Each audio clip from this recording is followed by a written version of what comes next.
third unit. So third unit is of association rules and regression.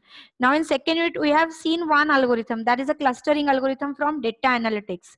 Now the another two algorithm from data analytics we are going to study in unit 3. First algorithm is association rule and next is the regression. So let's start with association rule, but before that, this is a syllabus of your unit 3.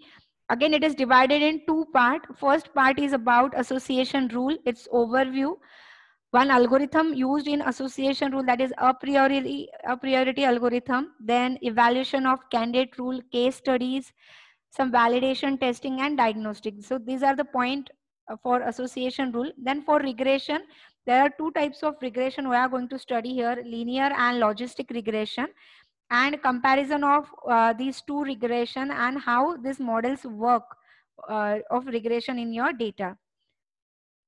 So here we will start with the first part, that is association rule here.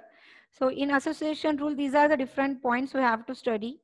From that, we'll start with a simple overview. Today I will just give you some overview of what actually association rule, why it is used, so you can understand in the next lecture whatever algorithm we are going to study. So now very first, it is an unsupervised learning method like clustering. Clustering is also an unsupervised learning method. So likewise, association rule is also an unsupervised learning method. Again, it is not used for prediction purpose. It is used for description purpose. तो clustering और association rule दोनों बहुत similar है. दोनों unsupervised learning के लिए use होता है. दोनों भी prediction के लिए यूज नहीं किए जाता है. दोनों भी जो आपको डेटा दिया गया है, उस डेटा में से जो हिडन स्ट्रक्चर है, हिडन पैटर्न्स है, वो फाइंड आउट करके यूजर को देने के लिए उसको यूज किया जाता है. That means it is used to find the hidden relationship in data.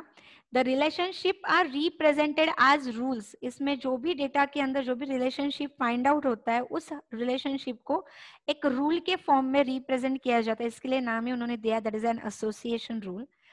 Now what are the, like what kind of question association rule will answer? Means कब आपको association rule आपने यूज करना चाहिए? Very first, which product tends to be purchased together? अगर आपका कोई mall है, कोई शॉप है, कोई बड़ा सुपरमार्केट है, and the owner want to find out what are the different products which are generally liked by customer to buy or to purchase together. ऐसे कौन सी चीजें जो साथ में लोग परचेस करना पसंद करते हैं? This is first thing. ऐसा अगर आपका कुछ क्वेश्चन है, उसका फाइंड आउट करने के लिए आप एसोसिएशन रूल यूज कर सकते हो. Second is what products do similar customer tend to buy. Okay, ऐसे कौन से सिमिलर कस्टमर है जो कुछ एक पर्टिकुलर प्रोडक्ट बाय करना हमेशा पसंद करते हैं. So these are some questions. The very basic and important application of association rule is market basket analysis. So market basket can be anything. It can be of having a supermarket. It can be having any market where user or customer goes and buys something. So what kind of product he is buying at a similar time? एक time पे क्या अलग-अलग product वो buy करता है, तो कौन से दो प्रोडक्ट, कौन से तीन प्रोडक्ट साथ में वो बाय करता है, जिससे हमको समझ में आता है कि उसका लेकिन यही करना क्यों है? Okay, so why you require to analyse the market basket? क्यों आपको फाइंड आउट करना है कि कौन से प्रोडक्ट्स है जो कस्टमर साथ में बाय करना पसंद करते हैं? कोई बताएगा क्या मुझे कि क्यों चाहिए आप लोगों को? Why do you want or why anyone want to find out कि मेरा जो शॉपी है, मेरा जो स्टोर है, उसमें से कौन से प्रोडक्ट्स है जो साथ में लोग लेना पसंद करते हैं? What do you think?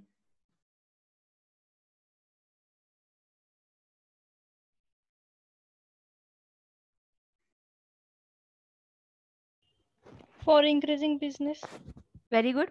First can be to increase the business, or students give your active participation, please.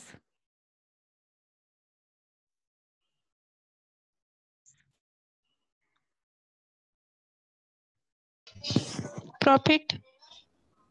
Okay, to increase the profit. Okay, any another? Fulfill needs. Yes yes, वापस एक बार बोलो.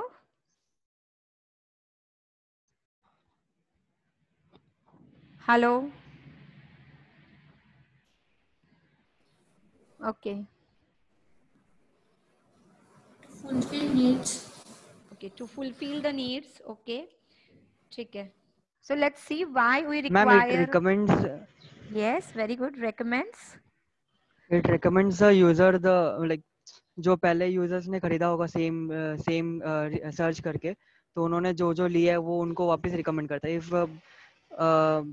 जिसको Fantastic answer. if Perfect answer.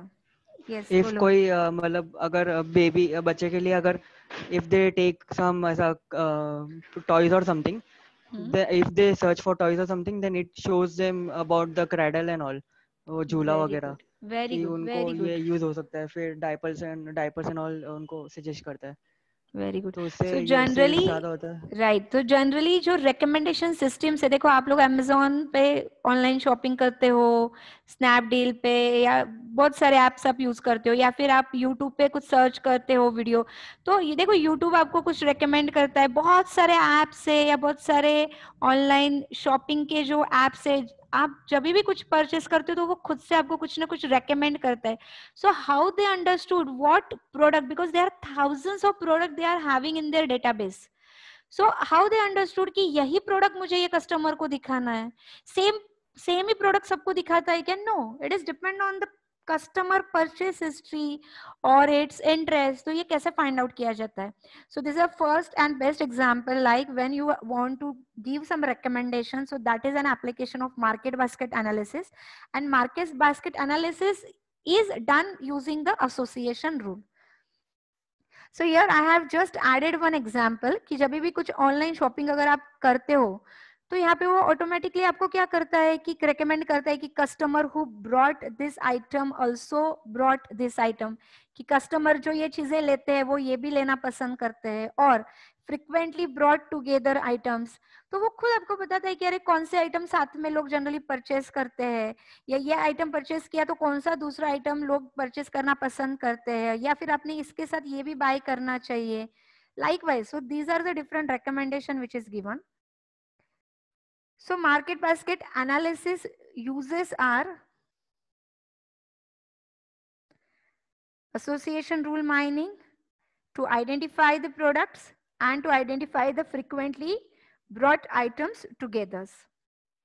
So now why you want to do the market basket analysis? So recommendation system is one application. Apart from this, so these are the different application for which you can use the market basket analysis. जैसे सबसे पहला store का layout. अब इतना बड़ा super market होता है, 2 floor 3 floor, इतने बड़े स्क्वायर फीट में, उनको कैसे समझ में आता है कि कौन सा प्रोडक्ट नीचे रखना चाहिए फर्स्ट फ्लोर पे, कौन सा सेकंड फ्लोर पे, किसके बाजू में कौन सा प्रोडक्ट रखना चाहिए? It's very difficult to make a layout of a big mall or big store. So generally market basket analysis will give you which product you have to like place at which location and which two items you have to like put it together. Second is the recommendation engine. Third is the targeted marketing. इससे समझ में आता है कि जैसे कौन से customer है जो कौन सी चीजें साथ में लेना पसंद करते हैं, तो खाली उतने लोगों को ही सिर्फ वो क्या करते हैं, टारगेटेड मार्केटिंग किया जाता है. Then next is it can be used for upsell and cross sell. अब अपसेल एंड क्रॉस सेल यानी कि जैसे क्रॉस सेल अगर आप देखोगे तो मोबाइल के साथ यहाँ पे हेडफोन दिखा है, तो whenever somebody purchase and mobile phone, तो उसके अलावा उससे रिलेटेड जितने आइटम है जो उसको लगते हैं, तो वो भी क्या किया जाता है, उसके साथ दिखाया जाता है या उसके ऊपर डिस्काउंट दिया जाता है. देन अपसेल मतलब अगर कोई छोटा मोबाइल परचेस करने के लिए पसंद कर रहा है, तो उसको और उसके आगे के जो प्रोडक्ट है सेम कंपनी के जो हायर वर्जन है, they are also recommending that thing. तो अपसेल एंड क्रॉस सेल के लिए यूज होता है. कैटलॉग का डिजाइन अगर आपको बनाना है, आपका कोई बुकलेट, काफी सारे आप देखो कि कोई बड़े बड़े शोरूम में उनका एक बुकलेट होता है जिसमें उनके सब प्रोडक्ट्स, उसकी इंफॉर्मेशन ये सब शेयर किया जाता है. So how to design the booklet, पहले पेज पे कौन सा प्रोडक्ट आना चाहिए, सेकंड पेज पे कौन सा प्रोडक्ट आना चाहिए. So that is a catalogue design you can do. Then next is a customer experience. तो इससे हमको कस्टमर का एक्सपीरियंस फाइंड आउट करने के लिए बहुत इजी होता है. So these are the different reason for which we have to do the market basket analysis. Hello please mute yourself अगर किसी का. Okay. So in next case, what are the now different applications of association rule mining? So first application is like in a retail store, वहाँ पे use होता है. Then next is in a telecommunication, in a banking, in insurance company, in manufacturing unit, in medical. So बहुत सारे अलग अलग areas है जहाँ पे association rule mining जो है वो यूज किया जाता है. उसके ये real time applications है. अभी तक समझ में आया है क्या क्या है एसोसिएशन रूल माइनिंग? फिर मैं आगे जाती हूँ.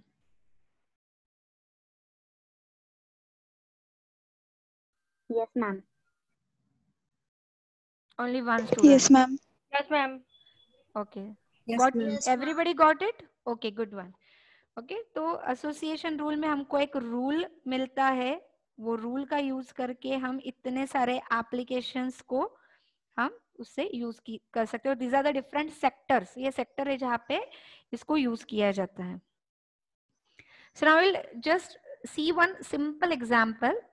एक स्टोर है, पर्टिकुलर इलेक्ट्रॉनिक्स का स्टोर है जिसमें इतने अलग अलग प्रोडक्ट्स है जो उसने सेल करने के लिए रखे. Like phone, headphone, some USB cable, this is your क्या बोलते हैं मोबाइल का cover, this is a mobile cover, mouse etcetera. So these are the different electronics item have been given for selling. एक store के अंदर इतने product है. Okay अब ये ट्रांजैक्शन का डेटा है. मतलब क्या कि लाइक एग्जांपल लो कि कस्टमर 1 है जो आया था. तो कस्टमर 1 जो है उसने क्या क्या प्रोडक्ट परचेज किए. This 3 product purchased by customer 1. उसने 3 प्रोडक्ट साथ में खरीदे. कस्टमर 2 ने ये प्रोडक्ट साथ में खरीदे हैं. कस्टमर 3 जो है उसने ये प्रोडक्ट साथ में खरीदे. सो लाइकवाइज हर कस्टमर ने, अभी मैंने इमेज के साथ दिखाया लेकिन जब हम डेटाबेस में स्टोर करते हैं तो हम इमेज के बजाय टेक्स्ट यूज करते हैं. बट समझ में आना चाहिए इसके लिए हम लोगों ने इसको ऐसा वे में दिखाया है. Okay so these are the transaction data. This is the transaction data, means a purchase data of customer 1, 2, 3, 4 and 5. Okay, after that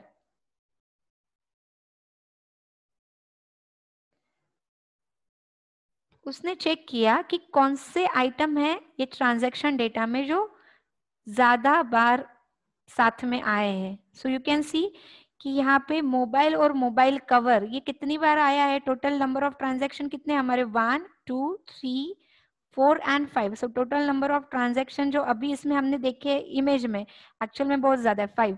सो 5 में से 3 टाइम क्या आया है मोबाइल और मोबाइल कवर जो है ये कस्टमर ने साथ में परचेस करना पसंद किया है.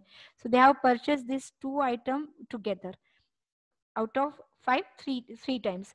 If we see for some another, जैसे if I talk about mouse and mobile, ये दोनों साथ में कितनी बार खरीदे. only in a one transaction, बाकी कोई transaction में नहीं है. If I talk about headphone and mobile, how many users have purchased these 2 items together? It is available only in one transaction data, not in other transaction data. तो हम लोगों ने कौन से ऐसे आइटम है जो मैक्सिमम टाइम साथ में परचेस किए हैं, that we have find out here. Okay, so this is called as to finding the frequent item set. So frequent item set यानी क्या? It is more than one item. It can be 2, 3, 4 and number of. तो ऐसे कितने items है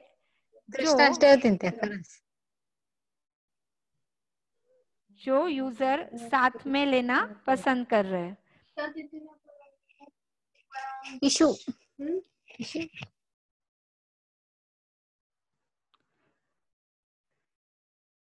okay so this is the second step. पहले इसमें हमने transaction का डेटा लिया. सेकेंड इसमें ट्रांजैक्शन के डेटा में जो फ्रिक्वेंट डेटा आया है उसको हमने बोल दिया this is the frequent item set. Then third, after finding the frequent item set we have made an association rule. अब यहाँ पे एसोसिएशन रूल क्या बना है? हमको पता चला कि ये 2 आइटम साथ में लेते हैं most of the time user, जिसमें अगर यूजर मोबाइल खरीदता है तो काफी टाइम ऐसा होता है कि मोबाइल के साथ मोबाइल कवर वो परचेस करता ही करता है. तो हमको एक एसोसिएशन रूल क्या बन गया इसमें? If customer is buying an item X then it will buy item Y also. लेकिन कितनी बार? Okay, how many times it is going to happen? 60%, 100%, that you have to find out. But this is called as an association rule. तो association rule को explain किया जाता है in the form of x tends to y. कि जब भी user x item purchase करेगा तो मैक्सिमम टाइम ऐसा होगा कि वो आइटम y को भी परचेस करने ही करने वाला है. लेकिन क्या हम ये इसको उल्टा बोल सकते हैं क्या? उल्टा मतलब कि अगर यूजर ने मोबाइल कवर परचेस किया तो वो मोबाइल खरीदेगा ही खरीदेगा. यानी अगर कोई कस्टमर आपके शॉप में आया जिसको मोबाइल कवर चाहिए है तो कवर खरीदने के बाद वो मोबाइल खरीदेगा ही खरीदेगा. ऐसे बोल सकते हैं हम लोग?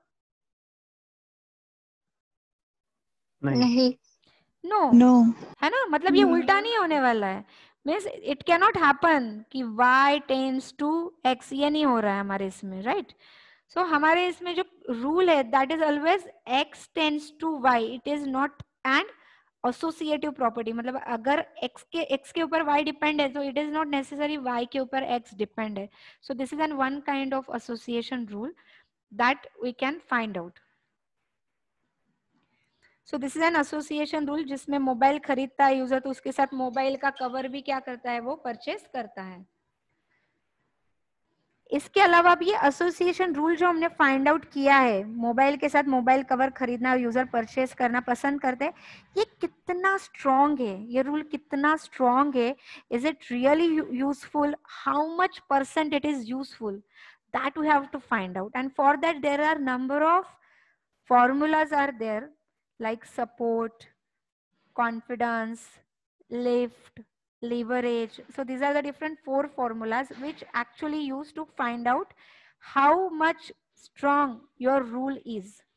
So जो हम next lecture में देखेंगे जो continuous way में रहेगा. आज के lecture में I hope you understood it. What is association rule and how to find out or what are the application of that association rule also.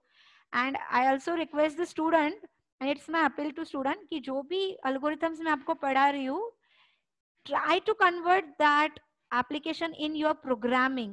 आपका लॉजिक आप डेवलप करो. So it will be very easy to understand. आपका logic बहुत अच्छा develop हो जाएगा और बहुत सारे आपके प्रोजेक्ट में आप इसको यूज कर सकते हो ये कोडिंग को. So here I am just ending this meeting. Anyone want to ask any question?